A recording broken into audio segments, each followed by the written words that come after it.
La leyenda de los puntos de presión está presente en las artes marciales desde tiempos inmemoriales, envuelta en un halo de secretismo y misticismo que le hace ser todavía el gran desconocido. Sea que hablemos de Dinmaku Dianshu en chino, Kyujutsu en japonés o del Marma Adi hindú, si nos referimos al toque de la muerte o manipulación de los puntos de presión o puntos venenosos, puntos vitales, alteración del chi, llegamos a una conclusión. Este conocimiento transmitido entre familias y clanes, que siempre se mantuvo oculto, existe. El punto por comprender es cómo se originó y qué sabemos realmente hoy día del mismo. Te invito a ver un análisis completo como nunca tuviste la oportunidad.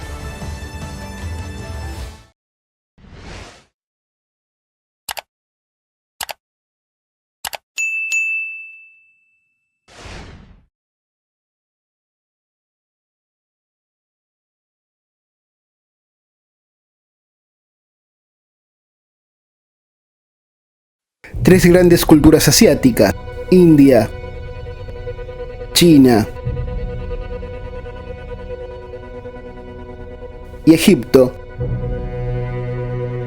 se atribuyen al crear la ciencia de la manipulación de los puntos vitales. Esto no excluye la posibilidad de contribuciones de otras culturas, porque los intercambios fueron frecuentes, especialmente durante las invasiones mongolas y manchúes, con sacerdotes inmigrantes o emigrantes, eruditos, maestros y grandes iniciados de ambos lados de China. Como el arte de los puntos vitales se transmitía solo en secreto, oralmente, al ser iniciado uno estaba comprometido al estricto deber del silencio. Su historia no puede basarse en ningún documento histórico. La transmisión oral se realizaba en forma poética, cantada y rítmica. La mayoría de las formas de los diversos estilos chinos u okinawenses estaban acompañadas por estos cantos iniciáticos. Para nosotros los occidentales, la barrera del idioma era un obstáculo insalvable, ya que incluso habiendo aprendido la lengua del país, estas antiguas canciones utilizaban palabras y códigos antiguos encriptados que no nos eran accesibles. Además de la necesidad del secreto marcial, el analfabetismo con los ideogramas era común en China, Corea, Okinawa y Japón, incluso entre los grandes maestros. Al maestro Funakoshi se le pedía con frecuencia que comentara el Tode ante invitados excepcionalmente distinguidos, como el príncipe imperial de visita, ya que era uno de los pocos maestros okinawenses que dominaba a la perfección el refinado idioma japonés. Su verdadero origen se pierde en la noche de los tiempos, ya que no existen registros claros de su creación. Aún así, conocemos algunos datos entretejidos con los mitos y leyendas que van desde la India a China y de aquí a Okinawa. Este va desde el Neolítico con la medicina tradicional china.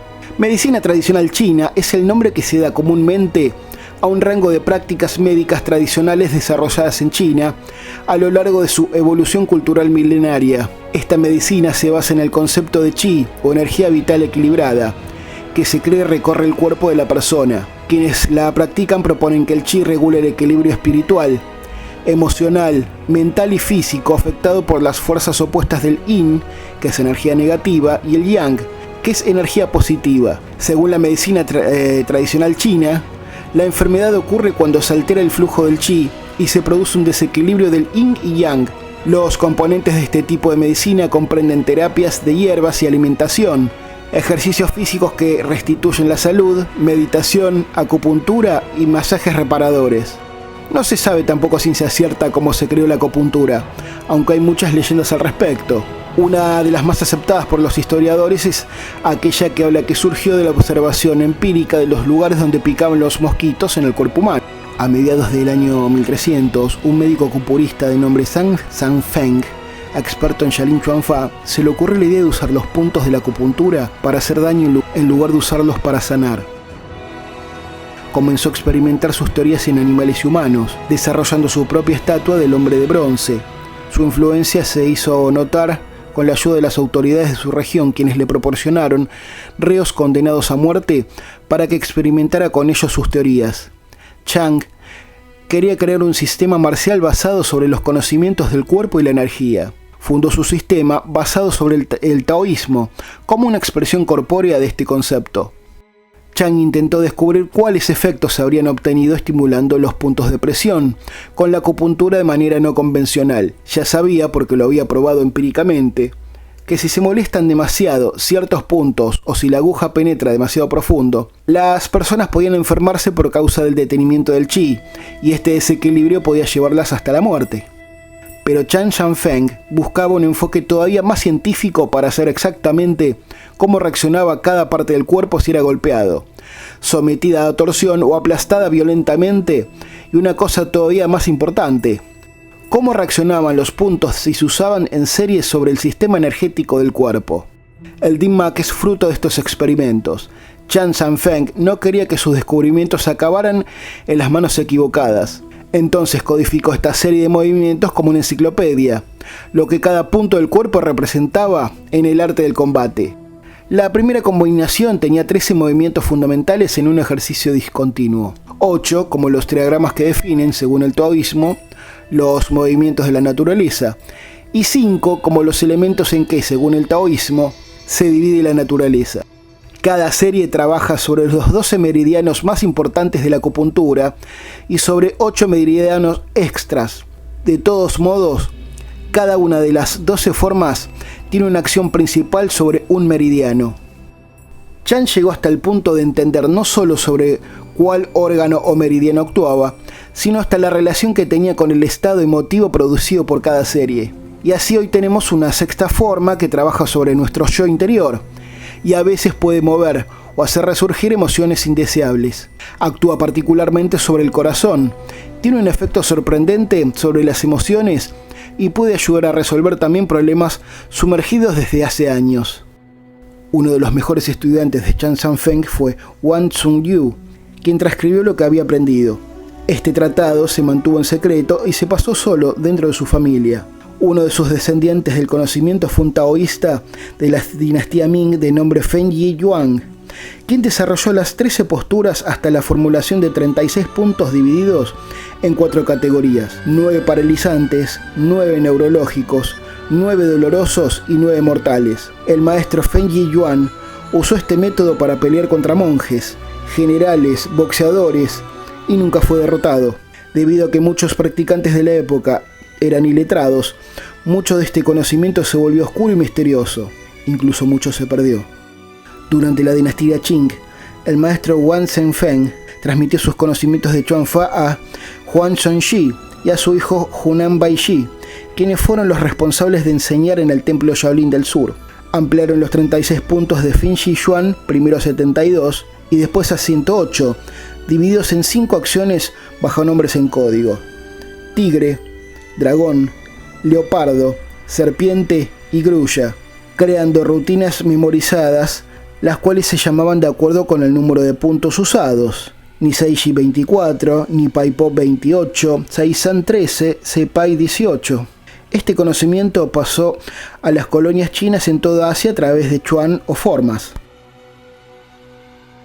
El conocimiento fue llevado a las Ryukyu a través de viajeros, monjes, embajadores y agregados militares chinos. La historia del desarrollo del té está plagada de leyendas y mitos hasta la creación en 1908 del karate jutsu gracias a la influencia de Anko Itosu. Se cree que es a partir de esta época que el conocimiento del ataque a los puntos de acupuntura fue sistemáticamente ocultado de los ojos profanos. Un antiguo manual, conocido en el cerrado círculo del karate de Okinawa como Bubishi, hacía mención del misterioso arte del DIMAC, como era conocido en chino, y su relación con los katas. El Bubishi era usado como manual de referencia por todos los maestros de Okinawa. El DIMAC fue conocido en Okinawa con el nombre de Kyusosutsu. Era una pequeña parte de un arte más complejo llamado Atemijutsu, arte de golpear el cuerpo humano. La historia guardó los nombres de maestros legendarios en este arte, tales como Matsuhiga, Bushi Matsumura, Peichin Oyadomori, Seijo Aragaki, Anko Itosu, Kanryo Higaonna, Nabe Matsumura, Johan Soken. Estos maestros pasaron sus conocimientos a un grupo reducido de leales alumnos. En las artes marciales japonesas, el término atemi nombra golpes rápidos al cuerpo, en contraposición a luxaciones, agarres y proyecciones. Puede ser fuerte, percutante o suave para control. La localización de puntos nerviosos y de presión suele determinar la elección de los puntos donde ejecutar el atemi. Algunos ataques contra puntos vitales del cuerpo pueden matar o incapacitar al oponente, sea en el plexo solar, la sien, bajo la nariz, en los ojos, genitales o barbilla, por ejemplo. Cuando en 1917 el karate jutsu llegó a la isla Honshu del Japón, mucho del conocimiento del Kyushu Jutsu se ocultó, haciendo que el karate jutsu tomara otra dirección hasta la creación el 13 de diciembre de 1933 del Karate Do. Mientras en Okinawa el Kyushu Jutsu prosperó en grupos reducidos de practicantes. En 1936, Kichin Funakoshi introduce su sistema de karate en Japón, manteniendo oculta toda la información sobre los puntos de presión. Esto tiene una razón. Okinawa era la isla mayor de Ryukyu, un reino independiente, hasta que el clan Satsuma, una casta samurái al servicio del emperador de Japón, lo invade. La lucha por conseguir de nuevo su independencia fue la causa que mostraran un karate do lejos de un sistema de combate. Los japoneses no aceptarían un arte que se llamara el arte de las manos chinas, cambiando el término karate, cambiando el término kara, que significa chino, por otro igual sonido, pero de diferente escritura, que significa vacío. Entonces karate pasó a llamarse manos vacías, en lugar de manos chinas. Además se quitó el sufijo jutsu y le agregó do. Entonces fue el camino de la mano vacía. Ahora te vas a preguntar seguramente cómo todo este conocimiento se abrió al mundo. Pónete cómodo que te cuento. Es muy particular su historia.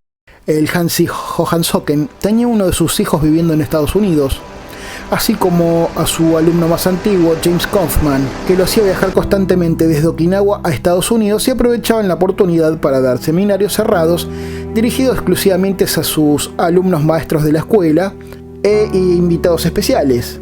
En uno de estos eventos del maestro Kaufman fue invitado el sensei George Dillman, quien tuvo la oportunidad de conocer al maestro Johan Soken y de tener acceso a los 41 puntos vitales del karate con notas escritas por el propio Soken. Dillman, aunque trató de entender las notas y ponerlas en práctica, no logró hacerlo, no entendía nada, de hecho, por lo que decidió dejarlas en el olvido hasta que conoció al maestro Seiyu Oyata. Oyata cambió su residencia de Okinawa a los Estados Unidos, donde abrió a alumnos avanzados el conocimiento del Kyuso y el Tuite en los katas, develando principios, técnicas y conceptos desconocidos por los occidentales a través del Ryukyu Kenpo Karate que practicó con Shigeru Nakamura en Okinawa. El sensei George Dillman tuvo la oportunidad de practicar con el maestro Oyata. Aprendió lo relacionado al Kyuso sin llegar a adaptar al resto del Ryukyu Kenpo. Dillman a su vez era instructor de Isshin Ryu, un estilo americano de karate. Comenzó su entrenamiento personal en 1961 con Harry Smith, luego pasó a estudiar con Daniel Pai, Robert Trias y Wally Jay, además de lograr ser invitado a cursos cerrados al público en general por los maestros Soken y Oyata. A principios de los 80, Dillman decidió también nombrar su escuela de karate como Ryukyu Kenpo, que obligó al maestro Seiyu Oyata a cambiar el nombre de su escuela para no ser relacionado con Dillman. De pronto a Dillman lo consideró una pesadilla, ya que Dillman comenzó con lo que había aprendido de Oyata y de Soken una campaña de difusión al estilo showman americano, algo que llamó la atención de mucha gente, entre ellos Evan Pantasi, instructor de karate americano, quien se volvió uno de sus más fuertes seguidores. Fue Pantasi quien desarrolló el método conocido como Kyuso Internacional en el año 2000. Kyuso Internacional, mediante un programa genérico, permite que practicantes de las diversas artes marciales se beneficien del conocimiento del Kyuso sin necesidad de aprender karate en sí mismo. También ayudó al establecimiento de diferentes grupos de estudio alrededor del mundo, muchos de los cuales, una vez desligados de Kyuso Internacional, formaron nuevas organizaciones con otros programas y parámetros de entrenamiento. Aunque el hecho que existan diferentes organizaciones de Kyuso permitió una rápida expansión, de la misma manera hizo que la especialidad sea muchas veces aprendida de manera indiscriminada por personas poco capacitadas al público en general. Es así que Kyuso Jutsu que generó considerable controversia, debido especialmente a la reticencia de Dillman a demostrar científicamente la validez de sus afirmaciones. Fue muy polémico sus promociones de diferentes knockouts sin contacto, knockouts por Kiai y el aumento de la efectividad de las técnicas basándose en el sonido y el color. Dim-mak se traduce como manipulación de puntos o manipulación de las arterias. La pronunciación de Dim-mak es una aproximación inglesa del término cantonés, extensión del término mandarín Dian Xue, que significa manipulación de puntos de presión, un componente esencial de algunas artes marciales tradicionales chinas y okinawenses, como por ejemplo el Shaolin Kung Fu y el Karate Jutsu, frecuentemente conocido como el toque de la muerte. Sin embargo, esto no parece ser tan cierto, ya que gran parte de los puntos de presión, cuando son atacados, no provocan la muerte, sino otros efectos tales como disfunción de alguna extremidad o pérdida de la conciencia. Por siglos, ha sido un conjunto de secretos muy bien guardados por los maestros que lo dominaban. Se lo heredaban solamente a los hijos y un grupo muy pequeño de alumnos cercanos y de mayor confianza. Esta es la principal razón de por qué gran parte de los estilos de Kung Fu moderno no abarcan el Dim Mak. El Marma Adi es actualmente una ciencia casi extinta. Se encuentra en algunos rincones remotos de la India, manipula los puntos vitales del cuerpo y puede utilizarse tanto para la autodefensa como para la sanación. El cuerpo humano contiene 107 puntos Marma que, al ser golpeados o masajeados, producen los resultados deseados de curación o tratamiento. Su historia se remonta aproximadamente al 1700 a.C. Numerosas referencias confirman que los primeros practicantes de artes marciales de la India conocían y practicaban el ataque y defensa de puntos vitales. Susruta identificó y definió 107 puntos vitales del cuerpo humano en su libro Susruta Samhita, considerado el padre de la cirugía. De estos 107 puntos, 64 se clasificaron como letales si se golpeaban correctamente. El trabajo de Susruta sentó las bases de la disciplina médica Ayurveda, que se enseñaba junto con diversas artes marciales indias que hacían hincapié en los puntos vitales, como el Bhasma Kalari. El Siddha Vaidya, que es un estilo sureño, reconoce 108 marmas, 12 de la muerte y 96 marmas de contacto. También existen contramarmas para sanar traumas en los marmas. Encontramos 6 categorías de puntos marma: en la piel, músculos, en los huesos, en los nervios, en las arterias, en las articulaciones, en las venas. Según el Marma Adi, nuestro cuerpo está entrecruzado, como canales de irrigación, con meridianos, un sistema cerrado de interconexión a través del cual fluye el prana. El citado prana sale de los pulmones al amanecer entre la 1 de la mañana y las 3 y regresa después de fluir a través de otros 13 canales en 24 horas. Cuando el flujo del prana se altera, el órgano correspondiente se ha afectado. Un estudio de la ubicación exacta del prana es imperativo para que el Marma Adi sea efectivo, ya que funciona solo si el golpe es preciso en el punto Marma.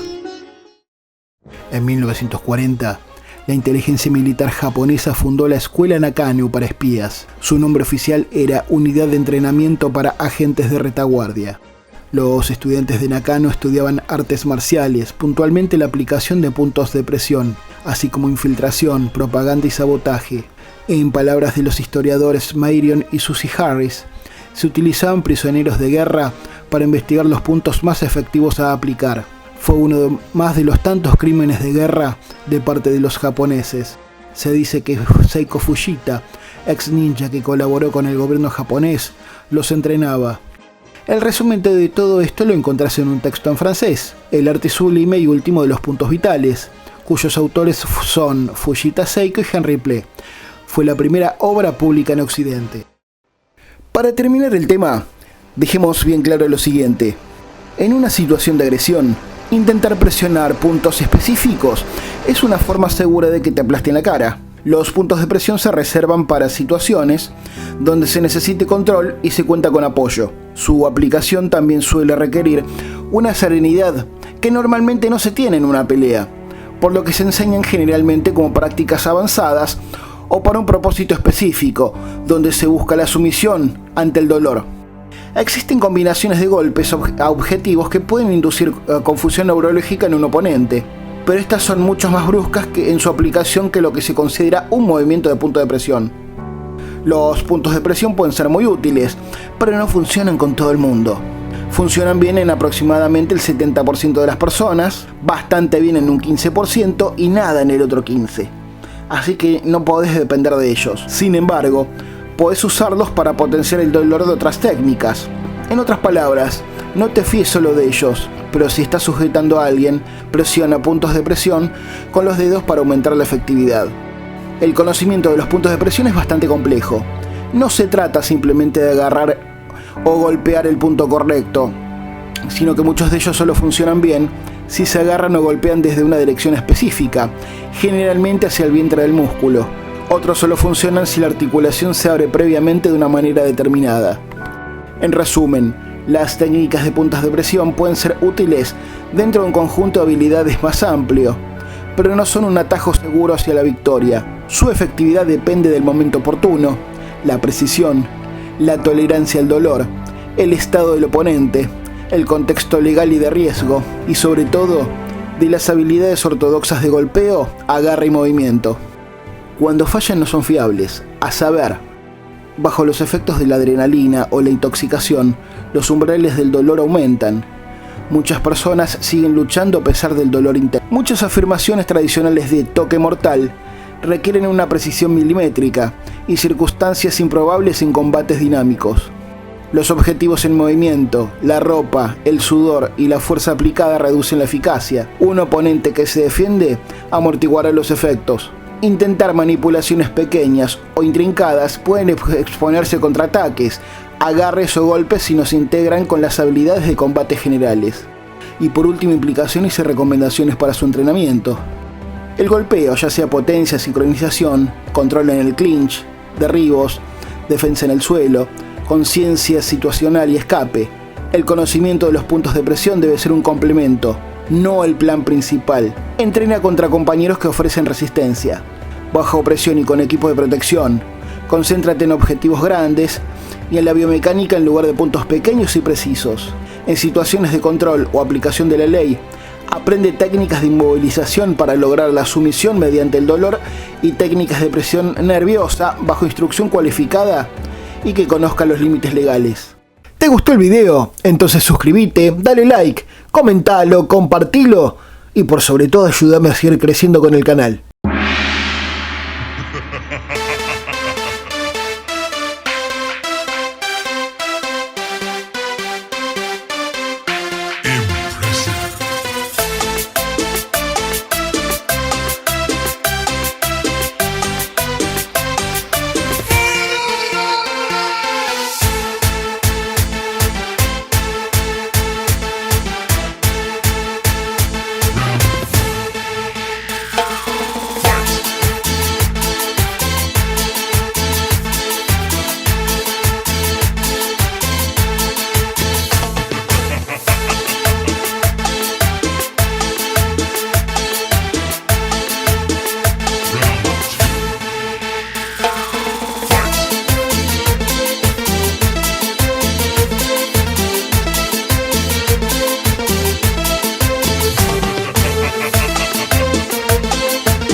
Finish him.